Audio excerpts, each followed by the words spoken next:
বাংলাদেশে কট্টরপন্থী কিছু নেতা ঢাকা এবং অন্যান্য জায়গায় এই বার্তাই দিতে চাইছেন যে তারা এবার থেকে আর কোনো রকম ভারতীয় পণ্য ব্যবহার করবেন না। তাদের তরফ থেকে এই বার্তা দেওয়া হচ্ছে যে ভারতীয় সমস্ত পণ্য, তা হতে পারে নারকেল তেল বা শ্যাম্পু সাবান থেকে শুরু করে ভারতীয় শাড়ি, সমস্ত কিছু তারা নাকি বর্জন করবেন এবং নিজেদের দেশে উৎপাদিত সমস্ত কিছু তারা নাকি ব্যবহার করবেন। তারা কতটা আত্মবিশ্বাসী এবং কতটা হাস্যকরভাবে এই কথাটা বলছেন তা নিয়ে গোটা বিশ্বে এই মুহূর্তে হাসির উদ্রেক হয়েছেন বিএনপির সিনিয়র নেতা রুহুল কবির রিজভী। কারণ তিনি আজ রাস্তায় নেমে দোকানের সামনে ভারতীয় শাড়ি জ্বালিয়েছেন এবং এই ডাক দিয়েছেন যে তারা নাকি একেবারে স্বয়ংসম্পূর্ণ, তারা সব কিছু বাংলাদেশের তৈরি জিনিসেই ভরসা রাখবেন, ভারতের কোনো পণ্য তারা ব্যবহার করবেন না। ভারতের মামার বাড়ি তাড়াতাড়ি, দিল্লি না ঢাকা। ভারতের বাইরে যে কোনো দেশে রাখেন অসুবিধা নাই, ভারতের জিনিস রাখা যাবে না। আমাদের মা বোনেরা স্ত্রীরা তারা আর ভারতের শাড়ি কিনবে না, তারা ভারতের সাবান কিনবে না, তারা ভারতের টুথপেস্ট কিনবে না। নিজের কবর খোঁড়া বোধহয় একেই বলে যে দেশের জন্য স্বাধীনতা এসেছে, যে দেশের উপর অধিকাংশই নির্ভরশীল বাংলাদেশ, সেই দেশকেই বয়কটের ডাক দিচ্ছে বাংলাদেশের কট্টরপন্থী নেতারা। এবার ভারতের বিরুদ্ধে বিষ ছড়াতে মাঠে নেমে পড়ল বিএনপিও। ঢাকার রাস্তায় ভারতীয় শাড়ি পরানোর পর এবার প্রকাশ্যে ভারতীয় পণ্য বয়কটের ডাক বিএনপির যুগ্ম মহাসচিব। যারা আমাদেরকে পছন্দ করে না, যারা আমাদের স্বাধীনতাকে শ্রদ্ধা করে না, যারা আগরতলায় বাংলাদেশের পতাকাকে নেমে ছিঁড়ে দেয়, আমরা তাদের দেশের পণ্য বর্জন করব। শুধু ঢাকায় নয়, বাংলাদেশের বিভিন্ন প্রান্তে হুজুগে ভারত বিদ্বেষীরা ভারতীয় পণ্য বয়কটের ডাক দেওয়া শুরু করেছে। দেশি পণ্য রাখবেন, দেশি পণ্য কেনার জন্য নাগরিকদেরকে অভ্যস্ত করবেন। এদের ইন্ডিয়ান হানি এটা বিক্রি করবেন না। আমাদের দেশীয় অনেক মধু বিক্রেতা আছে, তারা অনলাইনে মধু বেচে। ছাদে পেঁয়াজ গাছ করুক, ছাদে ধান গাছ করুক, ছাদে তারা বড় বড় হাসপাতাল করুক, নার্সিংহোম করুক, তারা ভারতবর্ষকে রেহাই দিক, সে তো খুব ভালো কথা। হ্যাঁ, স্বনির্ভর হোক, আমরা তো স্বনির্ভর হবার পথে কারোর বাধা হচ্ছি না। দেশি পণ্য কেনার জন্য নাগরিকদেরকে অভ্যস্ত করবেন। এদের ডাবর হানি, এটা ইন্ডিয়ান হানি, এটা বিক্রি করবেন না। আমাদের দেশীয় অনেক মধু বিক্রেতা আছে, তারা অনলাইনে মধু বেচে।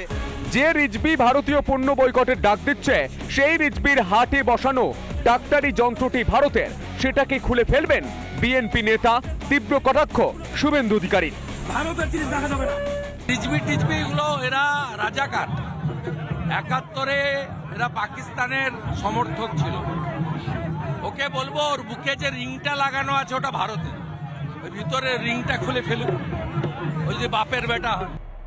খাদ্য থেকে চিকিৎসা, বিদ্যুৎ থেকে খনিজ, সব কিছুতেই ভারতের উপর নির্ভরশীল বাংলাদেশ। তারপরেও ধর্মান্ধতার নেশায় আত্মহননের পথ বেছে নিতে উদ্যত বাংলাদেশি জনতারই একাংশ ভারতকে ছাড়া খেয়ে পড়ে বাঁচতে পারবে তো বাংলাদেশের 18 কোটি জনতা? নাকি বাংলাদেশিদের জীবন নিয়ে কিছু যায় আসে না ইউনূসের? রিপাবলিক বাংলা। মোহাম্মদ ইউনূস তিনি আদৌ কি জানেন যে হিন্দুদের ওপর কি ধরনের নিপীড়ন চলছে বাংলাদেশে? নিশ্চয়ই জানেন, কিন্তু তিনি জানেন একথা যদি বলে ফেলেন তাহলে গোটা বিশ্বের কাছে তিনি এটা প্রমাণ করে ফেলবেন যে তার সরকার স্বৈরাচারী। সেই জন্য তিনি শাক দিয়ে মাছ ঢাকার প্রবল চেষ্টা চালিয়ে গেলেন এবং 4 বার মিথ্যে বলতে বলতে, একবারের মিথ্যে ঢাকতে, পরের বার মিথ্যে, দ্বিতীয়বারের মিথ্যে বলতে গিয়ে আবার ঢাকতে গিয়ে সেখানে আবার তৃতীয় চতুর্থবার নতুন নতুন মিথ্যে কথা তিনি বলে ফেললেন এবং সারা বিশ্বের কাছে হাসির খোরাক হয়ে উঠলেন। এভাবেই একের পর এক মিথ্যে বলতে গিয়ে নিজেই বিভ্রান্ত হয়ে গিয়ে নিজের বক্তব্যকেই খণ্ডন করে বসলেন মোহাম্মদ ইউনূস। সম্প্রীতি আছে, কিন্তু মনের মধ্যে ভয়ও আছে।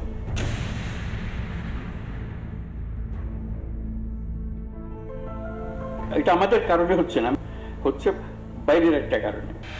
বিচলিত হচ্ছে, বিচলিত হয়ে এমন সব কাজ করছি, পরে বুঝি যে এটা ঠিক হয়নি।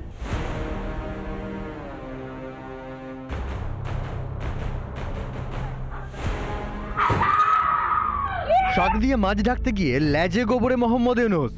সব ধর্মের প্রতিনিধিদের সঙ্গে বৈঠকে বাংলাদেশের স্থিতিশীলতা প্রমাণ করতে চেয়েছিলেন।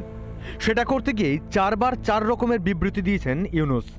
সত্য মিথ্যা তথ্য অপপ্রচার সবটা মিলিয়ে ঘেঁটে ঘ বাংলাদেশের প্রধান উপদেষ্টা। বোঝাই গেল না ঠিক কি বলতে চাইলেন। হামলা হচ্ছে, অত্যাচারিত হচ্ছে এবং বিদেশি গণমাধ্যমে গণমাচারিত হচ্ছে, যেটা হচ্ছে তা আমি খোঁজ নিচ্ছি যে কেন হচ্ছে, কি হচ্ছে, দিক থেকে হচ্ছে না হচ্ছে না। প্রথমে নিপীড়নের ঘটনাগুলিকে অপপ্রচার বলে চালানোর চেষ্টা, পরক্ষণেই আবার নিজেই বলছেন এসবের জন্য দায়ী বাইরের শক্তিরা। বহির্বিশ্বে আবার কেউ আছে যারা আমাদেরকে বিভিন্নভাবে উস্কানির সূত্রপাত করে। এটা আমাদের কারণে হচ্ছে না, আমি যেটা উল্লেখ করতে চাচ্ছি এটা আমাদের কারণে হচ্ছে না, হচ্ছে বাইরের একটা কারণে। বাইরের শক্তিদের দায়ী করতে চেয়ে আবার পর মুহূর্তেই ঢোক গিলে স্বীকার করলেন ভয়ের বাতাবরণের কথা। সম্প্রীতি আছে কিন্তু মনের মধ্যে ভয়ও আছে। এই ভয় থেকে কেমনে আমরা উত্তরণ করব? সম্প্রীতির কথার ভেতরেও কিন্তু একটা ভয় আছে, ভয় না থাকলে সম্প্রীতির কথাটা আসতো না। নিপীড়ন হচ্ছে কিনা সেটা নিয়ে নিশ্চিত নন, অথচ নিজেই বলছেন বাংলাদেশিরা প্ররোচনায় পা দিয়ে অপ্রীতিকর ঘটনা ঘটাচ্ছে। হবে না, ঘটনা ঘটবে না, এরকম করার উপায় আমাদের নাই। এতে ঘটনা ঘটবে, বিচলিত হচ্ছে, বিচলিত হয়ে এমন সব কাজ করছি পরে হয়তো আমরা বুঝি যে এটা ঠিক হয়নি। হাসিনাকে তাড়িয়ে এমন একজন মানুষের হাতে বাংলাদেশের ভার দেওয়া হয়েছে যিনি নিজেই বোধহয় কিছু বুঝে উঠতে পারছেন না। অভিজ্ঞতার অভাব নাকি ইচ্ছাকৃতভাবে সত্যকে চাপা দেওয়ার চেষ্টা? বাংলাদেশিদের বার্তা দিতে গিয়ে উল্টে নিজেই চরম বিভ্রান্তি ছড়িয়ে আন্তর্জাতিক মহলেও হাসির পাত্র হলেন ইউনূস। ইউনূস আর মমতা বন্দ্যোপাধ্যায়ের মধ্যে কোনো তফাৎ নেই। যেমন এখানে মমতা ব্যানার্জিও কিছু জানে না, সেরকম ও ইউনূসও কিছু জানে না, ভাই বোন।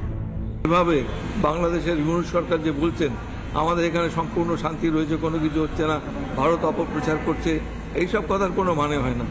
আমি জানি না কোন পার্সপেক্টিভে ওকে নোবেল দেওয়া হয়েছিল, ওনার কতটা যোগ্যতা ছিল এটা একবার পুনর্বিবেচনা করার দরকার আছে। একদিকে বাংলাদেশে হিন্দু নিধনে মেতেছে ইউনূস ও তার বর্বর বাহিনী, অন্যদিকে ইউনূসই দেখানোর চেষ্টা করছেন বাংলাদেশে অল ইজ ওয়েল। আসলে যে সব ঠিক নেই সেটা বলে দিচ্ছে বাংলাদেশের দৈনন্দিন ছবিটাই।